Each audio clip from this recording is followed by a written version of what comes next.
In 1970, I know that dates me a little bit, but there was an author and a researcher and a trainer by the name of Robert K. Greenleaf, and he published an article. Many of you might know who that is even. The article was entitled "The Servant as Leader." He's actually credited with beginning what now is called the servant leadership revolution, and it began in the business and educational world, and it kind of transformed everything like that. His work and his legacy, I have to admit, are quite impressive. He started some rather large educational organizations and actually transformed the workplace with his work.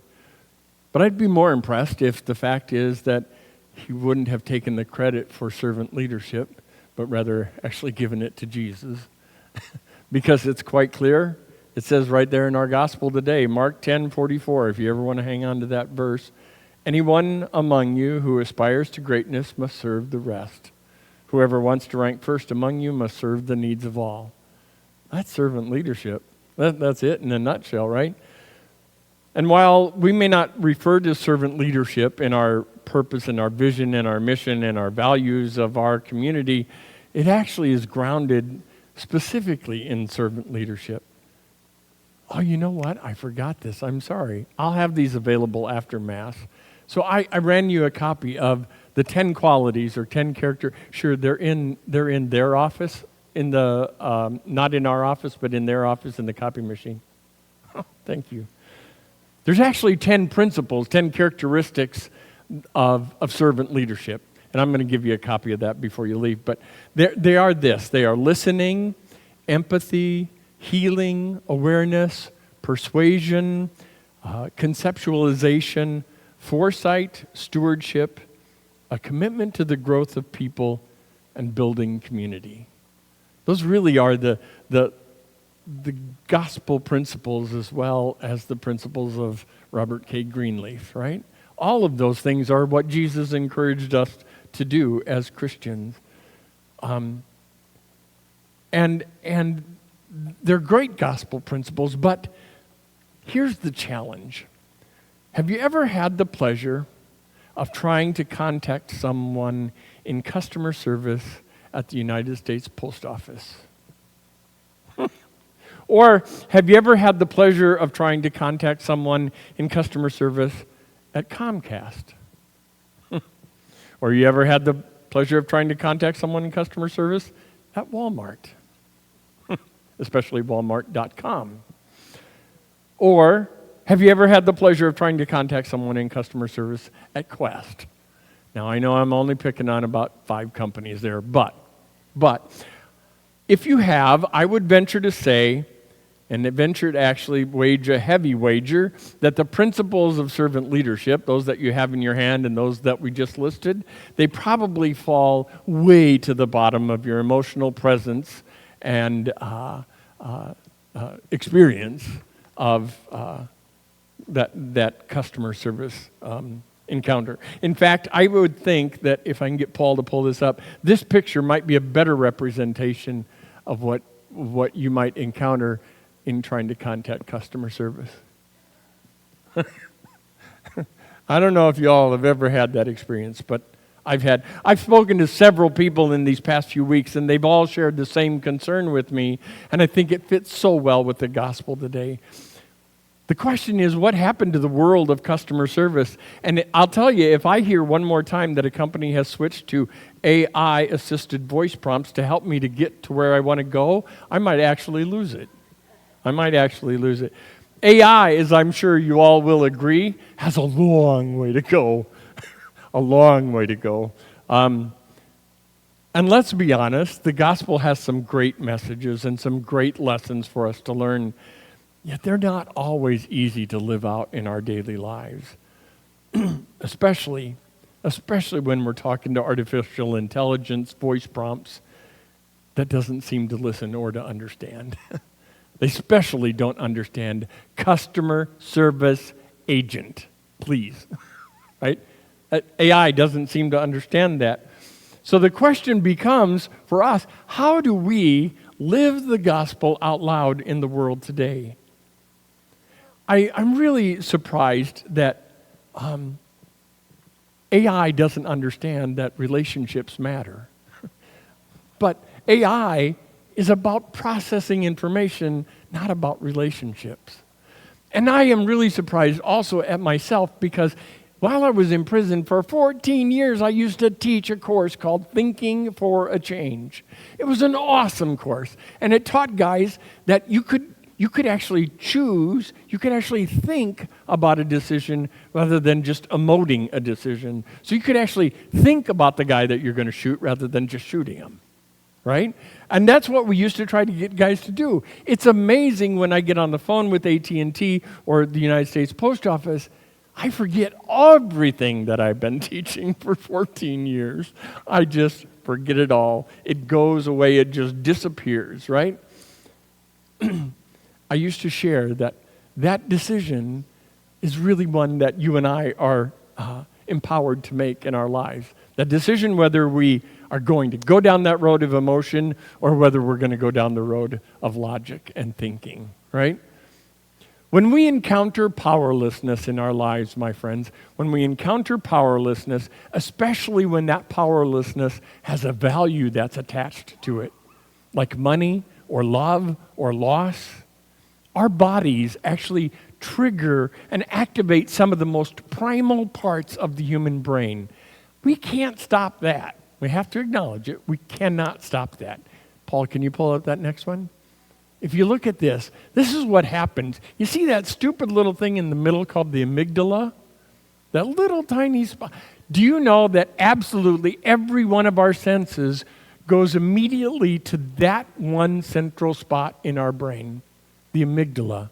And when we receive those senses, whether they're auditory or visual or whatever, what happens is it triggers all kinds of chemical reactions in our brain.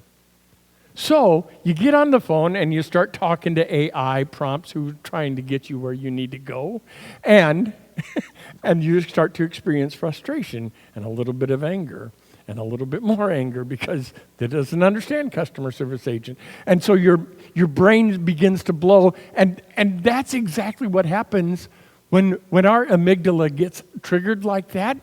What happens is that first picture, remember when the steam, we literally blow our top?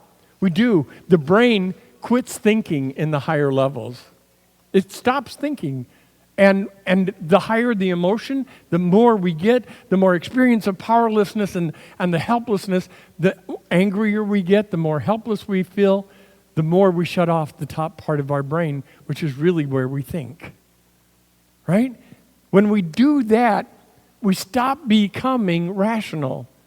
I mean, any rational person would fully understand, and all of us would. It's sitting here today. We all would understand that a machine actually does not care about what you think or what you feel, or if you're speaking louder into a stupid electronic device called a telephone or not. It doesn't care. AI voice prompts do not care whether you're angry or not.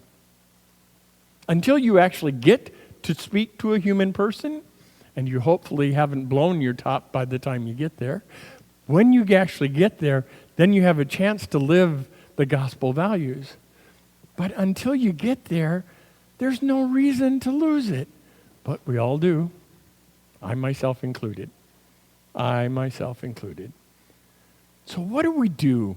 What do we do and how do we do it? Like, how do you actually deal with this? Because I've had a number of encounters that are really true, and they really do get my goat, right? I really get a little riled up about things. So here's a couple things. One of the things that I have found out is that when I enter into one of these phone calls that I know is going to get me a AI voice prompt, I have a notepad with me. Oftentimes in that notepad, I will write these simple words. You're dealing with a machine, not a person. And I just keep reading that as I keep trying to get to a human person, right? I just keep reading that. You're dealing with a machine, customer service, whatever. I try to keep myself at least halfway calm. And the other thing that I'll often write before I even start is machines do not care. Machines don't care. Some quit getting angry at a machine. It Why are you wasting your energy? Here's the problem. Can I get the next slide, Paul? You see, all those emotions come into our spinal cord. Really, at the base of it, it's the cerebellum, and right behind that is the amygdala, and then it hits the limbic system, which triggers all those emotions, and then finally we get to thinking.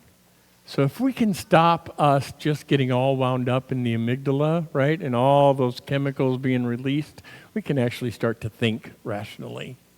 I really think that's what Jesus was saying to the disciples when he said, "What, can I sit on your right or your left?" And he's like, "Dude, you have no idea what you're saying.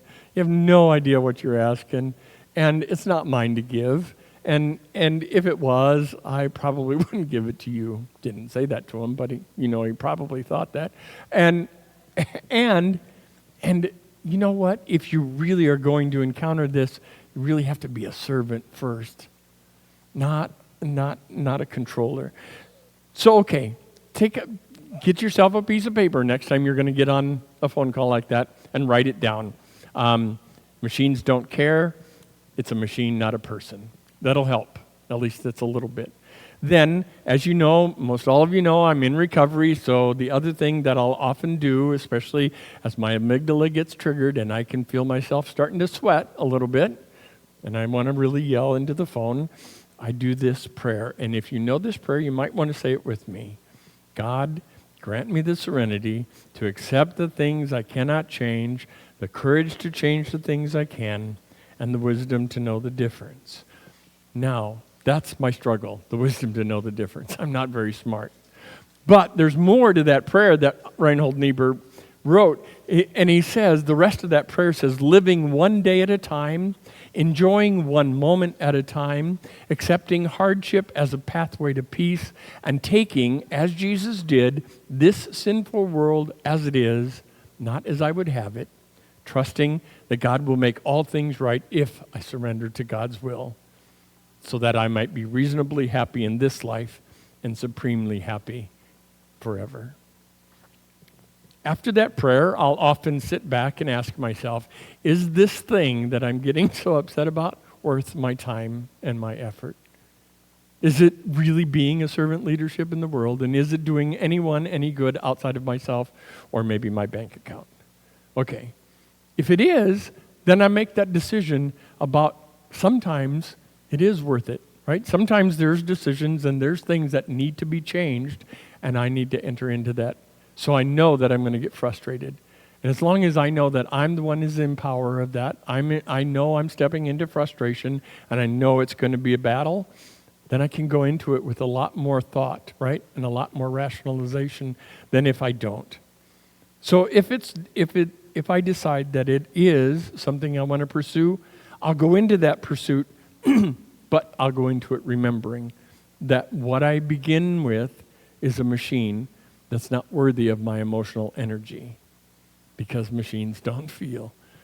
When I ultimately get to a person, then I can begin to share the gospel and live the gospel out loud, right? I can start with those characteristics of empathy, compassion, listening, all those servant leadership things, instead of yelling at the person because I've spent a half an hour trying to get to them.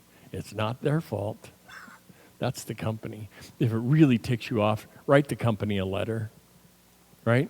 Write them a letter and tell them this is wrong, or decide that there might be another way to end up actually achieving it. Ultimately, when we get to the very bottom of all of this experience, we get to the bottom of servant leadership, it really, I think, and I believe, rests on another saying that we have in recovery. Ultimately, we have to say, I let go and I let God. Right? Let go and let God. Because we can't control the outcome. We certainly can try, but that's it. So let's let go and let God.